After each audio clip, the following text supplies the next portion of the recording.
Hello. હા બેટા. હા તું હાથ કાપી નાખજે ને, પછી હું આવીને ઘરું કાપીશ.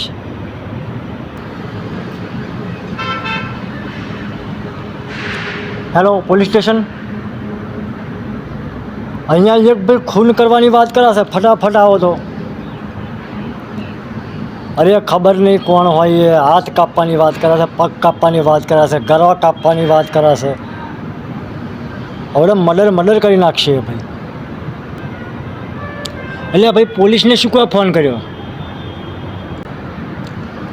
પોલીસ સ્ટેશન ફોન કર્યો. ચમ તમે હાથને ગળા કાપવાની વાત કરો છો ને? ભાઈ હું ખૂના નહીં કરતો, દરજી છું. આ તો મારો છોકરો કાપડ કાપતો હતો ને, એને કહ્યું તું હાથ કાપી રાખજે કાપડ ના, એમ ગળાનું માપ પછી હું કાપીશ એમ કહ્યું. કોકને જેલ ભેગા કરશો.